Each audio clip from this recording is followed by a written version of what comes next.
बिस्मिल्लाहिर्रहमानिर्रहीम। अस्सलाम वालेकुम। स्पेक्ट्रम सिक्योरिटीज़ की तरफ से इमरान मेमन एक बार फिर आप लोगों के साथ हाजिर। एक वीडियो जो आप लोगों के साथ शेयर किया था 21 अक्टूबर को, उसी की कंटिन्यूएशन में ये वीडियो मैं कंडक्ट करने जा रहा हूँ और इंशाल्लाह ताला इसमें कोशिश करूँगा एक्सप्लेन करने की कि ये जो महीना इंशाल्लाह आने वाला है नवंबर का, इसमें चीज़ें किस तरह से एक्सपेक्टेड हैं और आपका ट्रेडिंग प्लान जो है वो आप ताकि उसी तरह से एग्जीक्यूट कर सकें। ये इन्फॉर्मेशन हमने दी हुई है हमसे कांटेक्ट करने के लिए। साथ में अगर आप चाहें तो प्रीमियम मेंबरशिप और प्रीमियम सर्विसेज के लिए आप इस नंबर पे व्हाट्सएप भी कर सकते हैं, लेकिन कोशिश कीजिएगा कि उस पर कॉल ना हो। मैं हमेशा रिक्वेस्ट कर रहा होता हूँ कि कॉल से चूँकि टाइम काफ़ी ज़्यादा यूज़ हो जाता है तो और कंसंट्रेशन फिर उस तरह से रहती नहीं है। अगर जैसे मैंने पहले अपने लास्ट वीडियो सेशन में भी कहा था कि अगर मिसाल रोज़ के अगर 50 कॉल्स भी आ जाएं तो 5 मिनट की एवरेज कॉल के हिसाब से 250 मिनट हो जाते हैं। आप हिसाब लगा लें कि वो कितना टाइम लग जाता है, ऑलमोस्ट 4 घंटे। तो अगर 4 घंटे बंदा खाली कॉल्स पे काम करता रहेगा तो फिर दूसरा काम कैसे करेगा। तो इस वजह से मैसेज कर दें, वॉइस मैसेज छोड़ दें। इंशाल्लाह ताला पूरी कोशिश होगी कि उस पर जितने बेहतर तरीके से हो सके उस पर रिस्पॉन्ड करें। शुरू करते हैं आज का session. For the month of October ये हमने चीज़ें डिस्कस की थी। अगेन कोई ढकी छुपी बात नहीं है। ट्विटर पे इस स्टेटस को आप जाके चेक कर सकते हैं। 1 अक्टूबर को ये रिपोर्ट पोस्ट की थी जिसका सेकंड पेज का एक्सट्रैक्ट इनफैक्ट आप लोगों के साथ शेयर कर रहा हूँ। और इसमें अक्टूबर के महीने का हमने ये बताया था कि किस तरह से एक्सपेक्टेड है। सितंबर का पहले रिव्यू था और फिर अक्टूबर का महीना किस तरह से एक्सपेक्टेड है ये डिस्कस किया था। और इसमें क्लियरली बताया था कि जिस पैटर्न को इंडेक्स फॉलो कर रहा है उसमें 43,800 से 43,600 की रेंज जो है वो बहुत इंपॉर्टेंट और बहुत सपोर्टिव रोल प्ले कर सकती है, क्योंकि यहाँ पे मल्टीपल सपोर्ट्स हैं। और अगर आपने कोई पोजीशन लेनी है या पोजीशन लेने का सोचा हुआ है या पोजीशन हाथ में है तो 42,600 का आपका स्टॉप होना चाहिए। इंशाल्लाह ताला चीज़ें वहाँ से बेहतर हो जाएंगी। और फिर आप देखें कि डिस्पाइट के सारे फंडामेंटल्स, सारे इवेंट्स, सारे सेंटिमेंट्स, सारा सिनारियो जो है वो चीज़ों के अगेंस्ट जा रहा था और किस तरह से मार्केट ने उस पर जो है वो अपने टेक्निकल लेवल्स को फॉलो किया। और उसके बाद 47,600 तो खैर हम महीने की रेजिस्टेंस बता रहे थे, लेकिन अल्हम्दुलिल्लाह 46,350 जो हमने शॉर्ट टर्म रेजिस्टेंस बताई थी उसके आसपास इंडेक्स ने जाके सेशन जो है वो क्लोज किया अपने हाई के आसपास ही। अब नवंबर का महीना किस तरह से एक्सपेक्टेड है उससे पहले थोड़ी सी ये चीज़ें मैं रिपीट कर दूं जो 21 अक्टूबर के वॉइस नोट में भी डिस्कस किया था कि इंडेक्स ने जब जब करेक्शन लिया किस तरह से वो अपने फिबोनाची रिट्रेसमेंट्स को फॉलो करता रहा। और सितंबर 2020 से लेके अब तक इंडेक्स उसी रेंज में है। ये हमने 21 अक्टूबर के वॉइस नोट में भी डिस्कस किया था। इस 21 अक्टूबर की वीडियो सेशन में भी इसको डिस्कस किया था। और इस सेशन में भी ये स्लाइड मैं आप लोगों के साथ शेयर कर रहा हूँ ताकि आप लोगों को वो चीज़ें रिकॉल हो जाएं और एक रिव्यू हो जाए। उसी के कंटिन्यूशन में बताया था कि किस तरह से चीज़ें फॉल हो रही हैं, किस तरह से चीज़ें एक्सपेक्टेड हैं और जंप अगर आता है तो वो किस तरह से एक्सपेक्टेड है और किस तरह से होना चाहिए। फिर ये कंसोलिडेशन का जिक्र किया था और ये बताया था कि इंडेक्स सितंबर 2020, मार्च 2021 और अब इन तीनों कंसोलिडेशन फेजेस को एग्जैक्टली हमने क्लोन किया हुआ है। और तीनों कंसोलिडेशन फेजेस में इंडेक्स उसी पैटर्न को फॉलो करता हुआ नज़र आ रहा है जिस तरह से पहले दो कंसोलिडेशन फेजेस में करता रहा है। और 45,700 पहले हमने बताया था, फिर 46,200 बताया था और 46,660 का बताया था कि यहाँ पे शॉर्ट टर्म हम कंसोलिडेशन टॉप एक्सपेक्ट कर सकते हैं।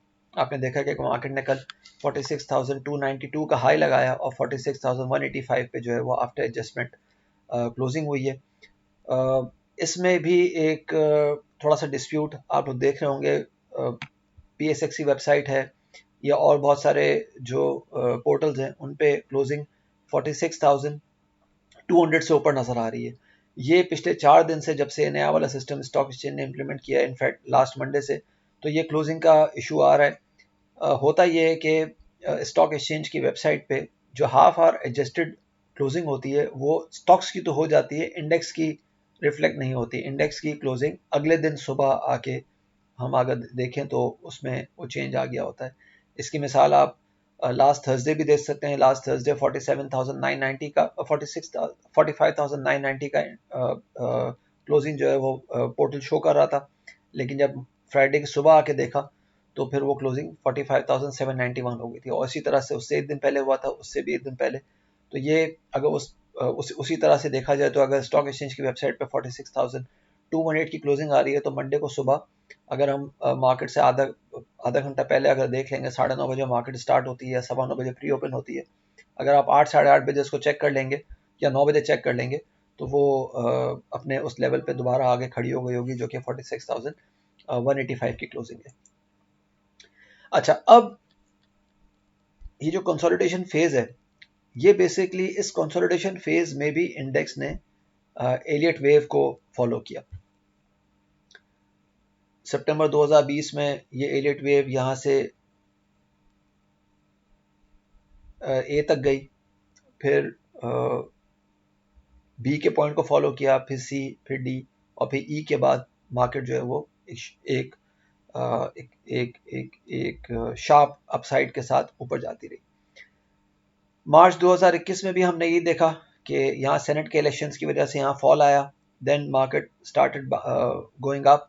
फिर उसके बाद कुछ चीज़ें नज़र आई जो हमें मई में जिसको कह सकते हैं कि धरना नज़र आया। ये मैं इवेंट्स इसलिए बता रहा हूँ कि आपको नज़र आ जाए कि टेक्निकल्स ने पहले आपको बता दिया था, इवेंट्स ने उसको फॉलो किया या इवेंट्स ने उसको ऑथेंटिकेट किया।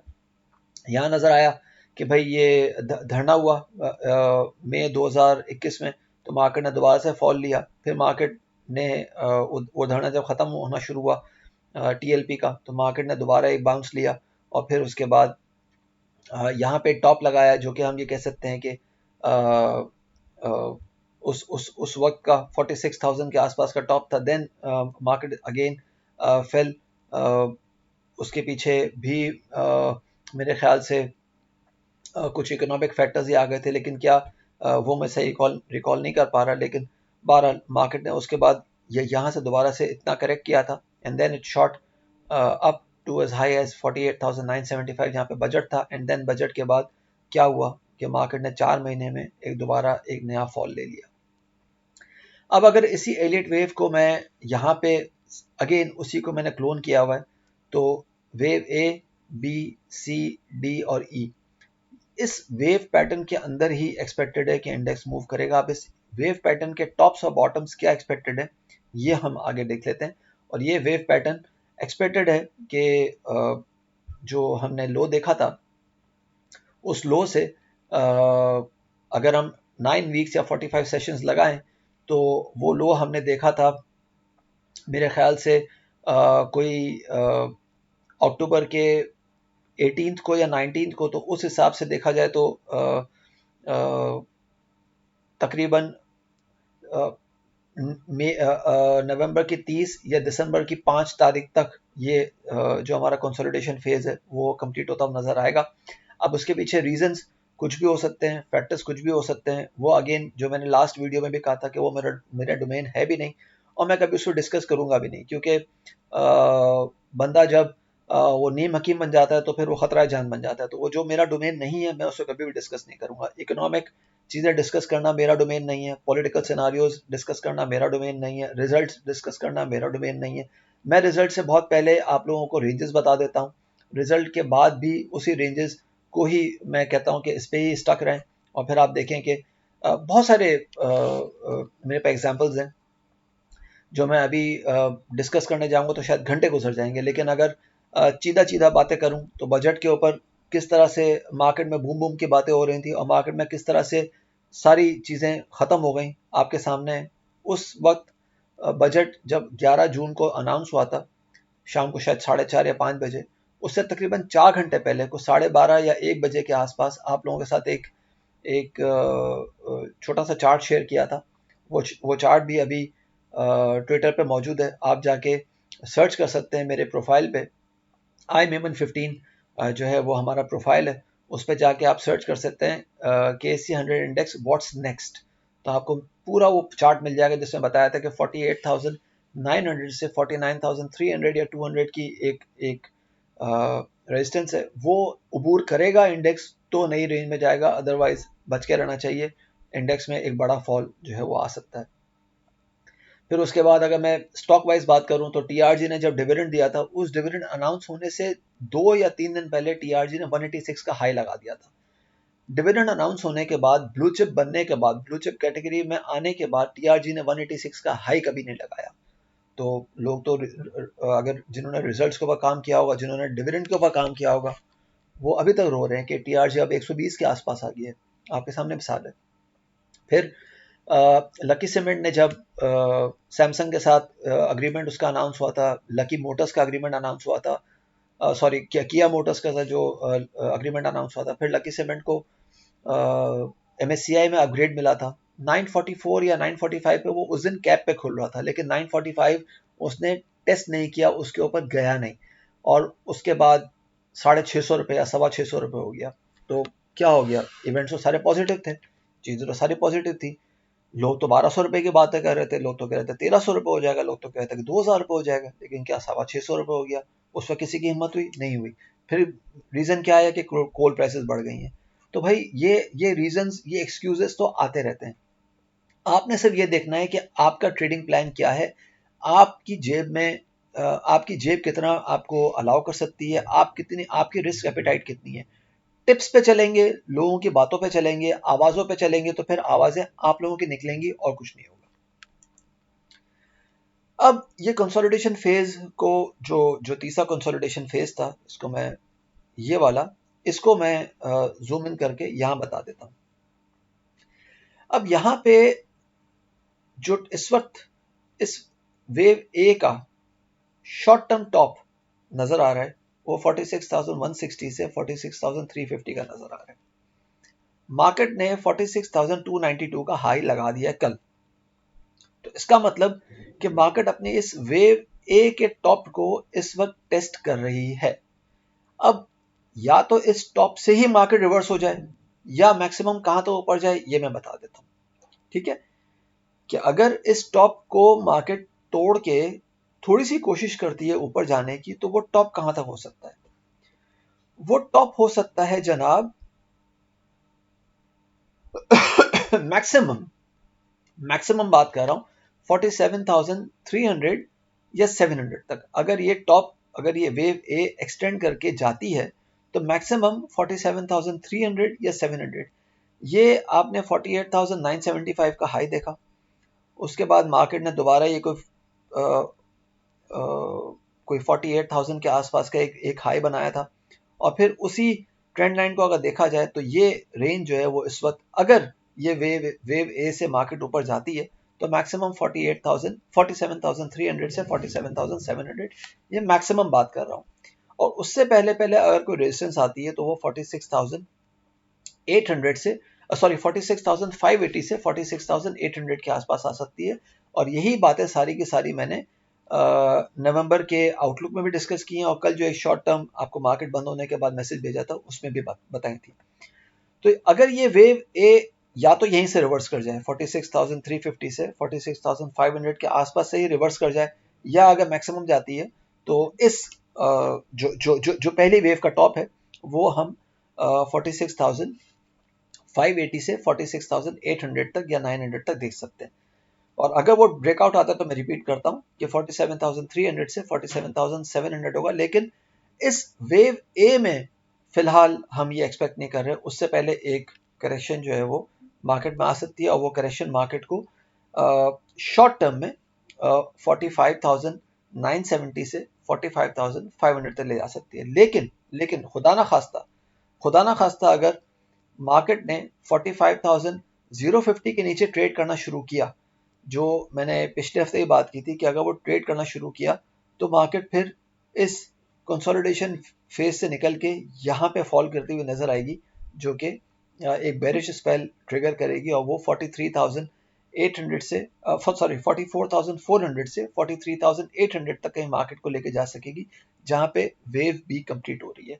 तो इसी हिसाब से अपना ट्रेड प्लान आप रखें, प्रॉफिट टेकिंग करते रहें। प्रॉफिट टेकिंग नहीं हो सकती तो कम से कम अपने रिस्क को मैनेज करते रहें। प्रॉफिट टेकिंग को और रिस्क मैनेजमेंट को समझने की ज़रूरत होती है। बहुत सारे लोग जो हैं वो जब हमको सेल लेवल दे रहे होते हैं, ये बता रहे होते हैं कि प्रॉफिट टेकिंग करें, तो फिर वो चूंकि बाय नहीं कर सक रहे होते या उन्होंने बाय नहीं की होती, तो फिर वो जो है शॉर्ट की तरफ जाना शुरू कर देते हैं। तो ये बड़ी गलत स्ट्रैटेजी है कि अगर कोई आपसे कह रहा है कि रिस्क मैनेजमेंट करो, रिस्क मैनेजमेंट का मतलब ये होता है कि भाई आपसे आपसे प्रॉफिट टेक नहीं हो रहा और आपने मिसाल एक 10 रुपए का स्टॉक लिया था जो इस वक्त 10.5 रुपये हो चुका है या 12 रुपये हो चुका है। आपका टारगेट था 15 रुपये का। अब आप कंफ्यूज हैं कि मैं 15 रुपये तक वेट करूं या मैं 12 रुपये पे एग्जिट ले लूं। मुझे खबरें मिल रही हैं, मुझे आवाज़ें मिल रही हैं कि 15 रुपये हो जाएगा। तो भाई ठीक है, अगर आपको आवाज़ें मिल रही हैं ना, आपने 10 रुपये पे लिया था, 12 रुपये चल गया स्टॉक, तो आपको 20% का नफा हो गया ना। आप उसको ट्रेल करके अपने स्टॉक्स को 11.5 पे ले आए, 11.25 पे ले आए, या जितना भी आप मैनेज कर सकते हैं उस लेवल पे ले आए। उससे क्या होगा कि आपको अगर खुदा ना खास्ता मार्केट रिवर्स होती है, क्योंकि मार्केट तो किसी के हाथ में नहीं है ना, किसी के भी हाथ में नहीं है। अगर मार्केट वहां से रिवर्स होती है, किसी भी रीजन से रिवर्स होती है, तो आपकी जो ट्रेड है वो जो है नुकसान में ना कटे। अपना ख्याल रखिएगा, अपनी राय से प्लीज़ ज़रूर आगाह कीजिएगा, और ये कॉन्टैक्ट डिटेल्स मैंने बताई हुई हैं। अगर कोई काम हो, कोई चीज़ हो, तो आप इससे पूछ सकते हैं, लेकिन प्लीज़ कॉल मत कीजिएगा। अल्लाह हाफिज़, बहुत शुक्रिया।